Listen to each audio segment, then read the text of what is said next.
안녕하십니까. 사람이 살아가면서 다이어트는 항상 생각하고 있죠. 정확하게는 체중 감량입니다. 정형외과 의사로서 많은 환자들이 저랑 상담을 하면서 꼭 마지막에는 본인의 질병이 선생님 저 이거 살찐 것 때문에 그런 거 아닌가요? 라고 많이 이야기를 하십니다. 이 질문을 너무 많이 듣다 보니까 환자들이 이런 생각을 참 많이 하고 있구나. 그래서 살을 빼는 거를 저는 이 진료에 좀 접목을 좀 했었고요. 그래서 저희 병원은 비만과 정형외과적인 질환에 대해서도 조금 더 신경을 쓰고 있습니다. 그래서 오늘은 정형외과 전문의가 제안드리는 구체적인 체중 감량 방법에 대해서 이야기를 하겠습니다. 정형외과 질환이 왜 생길까요? 많은 분들이 이제 물어봅니다. 선생님, 저는 왜 아픈가요? 첫 번째는 유전적인 요인입니다. 두 번째는 본인이 가지고 있는 기저질환, 생활 환경, 체중 같은 게 되겠죠. 세 번째는 직업 또는 운동이 되겠습니다. 친정어머니가 아파서 고생하시는 거를 보면서 어느새 세월이 흘러가지고 나도 친정어머니처럼 무릎이 아프고 허리가 아픈 그런 서글픈 경험들을 가지는 경우들이 이제는 슬슬 인생에서 나타나고 있죠. 이런 것들이 바로 유전적인 요인이 되겠죠. 또한 당뇨, 갑상선 질환 등의 내분비 질환을 가진 경우에도 여러 가지 정형외과 질환들이 일반인들보다도 많이 걸릴 수 있습니다. 그래서 서로 연관이 있다고 할 수 있겠죠. 오늘 이야기 드리는 이 체중도 결국 또 정형외과 질환과 연관이 됩니다. 그리고 내가 살고 있는 집이 입식이냐 좌식이냐, 내가 주로 있는 곳이 소파냐 침대냐, 계단이 있는 빌라냐 아파트냐 하는 것도 중요한 요소가 될 수 있습니다.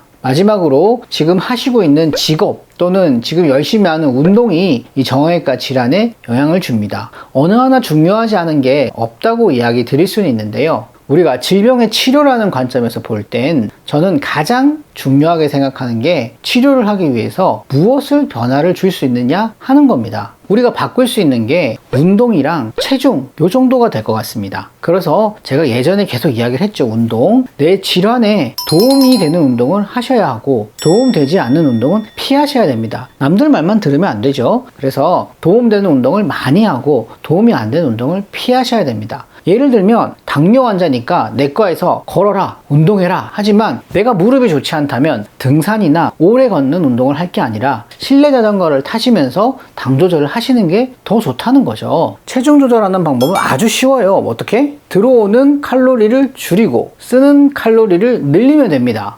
너무 쉽죠? 원장님, 이거 다들 아는 이야기인데 이렇게 당연한 이야기를 누가 몰라서 이걸 못하느냐 라고 저한테 이야기를 하죠. 예, 맞습니다. 모르는 거 아니죠. 다 알죠. 다시 한번 질문 드려볼게요. 부자가 되는 방법은 뭘까요? 부자가 되는 방법? 그렇죠. 돈을 적게 쓰고 돈을 많이 벌면 됩니다. 참 쉽죠? 근데 부자가 주변에 그렇게 많나요? 그렇게 되기가 어렵습니다. 체중 조절도 원리는 간단하지만 쉽지 않습니다. 부자가 되는 것보다는 이게 더 쉽겠죠. 그래서 다 아는 이야기지만 다 하지 못하는 것은 이게 쉽지 않다는 걸 저도 알고 있습니다. 자, 이게 제 10년 전 사진입니다. 이걸 공개하려고 제가 컴퓨터를 뒤졌는데요. 정말 슬프네요. 네. 지금은 최고로 감량했을 때보다 조금 늘어가지고 한 15kg 정도 저 때보다는 더 몸무게가 줄어들어 있는 상태고요. 최고로 많이 감량했을 때가 이제 20kg까지 빠져 있었었죠. 저는 그러면 어떻게 살을 뺐느냐? 저는 숨쉬기 운동만 했습니다. 전혀 운동은 안 했죠. 다이어트의 원리 중에 첫 번째는 이제 간헐적 단식입니다. 간헐적 단식이라는 거는 하루에 16시간 정도 이제 위를 비우는 거죠. 간단히 설명을 드리면 이 공복인 상태에서 우리의 몸은 에너지를 들어오는 게 없으니까 몸속에서 이제 얻게 되겠죠. 그러면 근육과 간에 저장되어 있는 당이 중요합니다. 당을 쓰다가 이게 떨어질 때쯤 되면 지방세포에 있는 지방을 분해해 가지고 케토라는 물질을 에너지원으로 쓰게 됩니다. 에너지원을 만드는 걸 골고루 지방에서도 조금 가져오고 간에서도 조금 가져오고 근육에서 조금 가져오면 좋겠지만 우리 몸의 특성상 당을 먼저 사용하기 때문에 어느 정도 당이 떨어져야지 슬슬 지방이 소모되기 시작합니다. 그런데 이 당이 떨어지고 지방으로 전환되는 시간이 사람마다 조금 차이가 있고 이 순간에 사람들이 많이 힘들어합니다. 굶어서 있다 보면은 사람들이 그러죠. 막 당이 떨어진다, 몸이 힘들다, 어지럽다, 여러 가지 불편함을 호소합니다. 그러면서 이제 먹죠. 이런 문제 때문에 이 초기에 당이 떨어지는 순간을 잘 버텨줘야지 우리의 에너지 대사가 당에서 케토로 넘어가게 됩니다. 근데 이 케토가 혈액에서 증가하는 경우에 처음에 하시는 분들은 케토 알러지라 그래서 뭐 발진도 나고 두드러기도 나고 여러 가지 부작용들이 생기는 경우도 있습니다. 저는 없었지만, 하지만 이런 부작용들이 나타날 수 있지만 이거는 대개는 일시적인 경우가 많고 다시 재발하는 경우는 드뭅니다. 그래서 어느 정도 초창기에 고비만 넘기게 되면 이 케토에 대한 알러지가 잘 안 생기게 되죠. 두 번째로 실행했던 거는 여러분에게 더 강조하고 싶은 점인데요. 저탄고지입니다. 워낙 저탄고지도 한 2, 3년 전에 핫했죠. 고지라는 말 때문에 여러 내과 선생님들이 난리가 났죠. 지방을 많이 먹는데 뭐 이거는 어떻게 되냐, 심장에 문제가 안 생기냐 하는데, 저도 여기서 강조하고 싶은 거는 고지가 아니고 바로 저탄입니다. 탄수화물을 줄이는 거죠. 당은 우리 몸에서 사용되는 가장 중요한 에너지원입니다. 하지만 너무 과하게 들어오면 지방으로 축적이 되거나 또는 여러 가지 대사 교란을 일으킬 수 있어요. 그래서 너무 많이 먹게 되면 여러 가지 많은 대사증후군이나 당뇨 이런 것들이 생길 수 있고, 탄수화물을 많이 먹게 되면서 생기는 여러 가지 질병들이 현대사회에 있어서 증가한다는 것들은 너무나도 잘 알려져 있는 겁니다. 특히 일반 탄수화물보다는 가공한 탄수화물인 경우에는 그게 더더욱 위험하다고 돼 있죠. 따라서 식사하는 경우에 당질의 음식을 제한하는 것이 아주 중요합니다. 흰쌀 또는 흰 밀가루, 그리고 흰 밀가루로 만든 면, 그리고 빵, 그리고 하얀 설탕이 가득 들어가 있는 탄산음료인 콜라, 사이다 같은 거, 그리고 믹스커피, 달달하죠. 믹스커피 같은 음식들은 피하는 것이 중요합니다.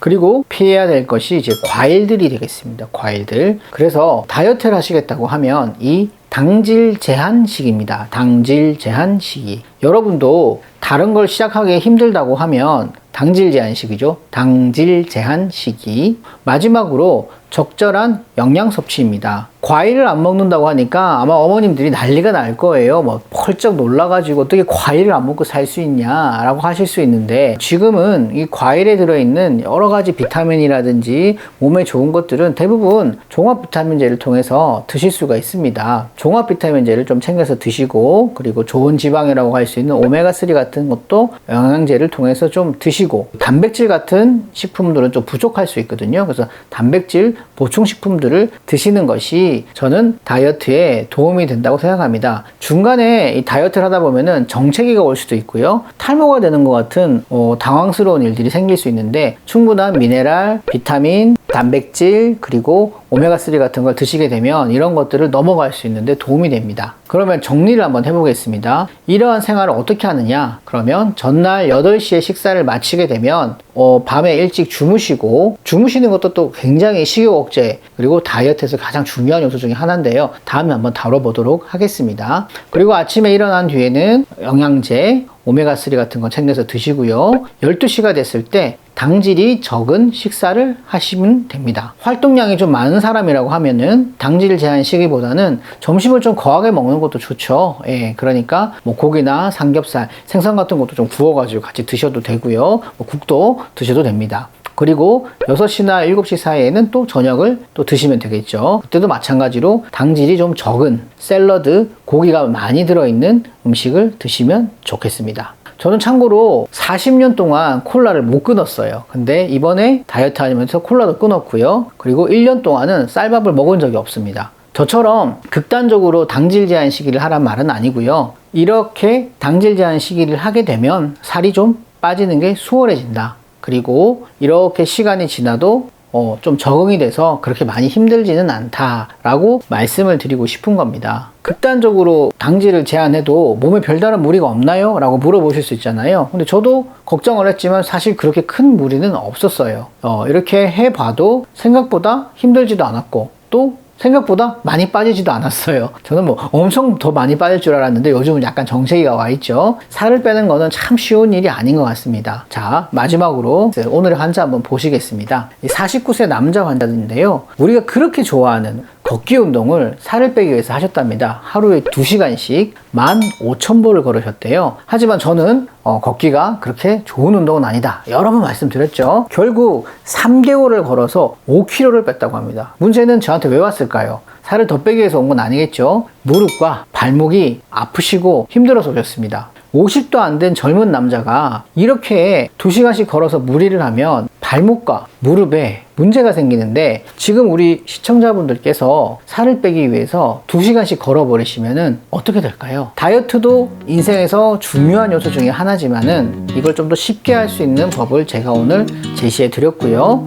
그리고 다이어트는 정형외과 질환을 해결하는데 도움이 될 수 있습니다. 하지만 잘못된 다이어트 방법은 오히려 더 질환을 악화시킬 수 있으니까 오늘 영상 보시면서 나도 이번에는 여름을 대비해서 이런 다이어트를, 또는 내가 무릎이 아프니까, 허리가 아프니까, 발목이 아프니까 다이어트를 이런 방식을 통해서 하는 것이 정형외과 질환을 악화시키지 않고 안전하게 기분 좋게 다이어트를 할 수 있을지 않을까 해서 이렇게 한번 준비해 보았습니다. 오늘도 도움이 되셨다면 구독, 좋아요, 알림 설정 해주시고 다른 분들한테도 한번 공유해 주시기 부탁드리겠습니다. 감사합니다.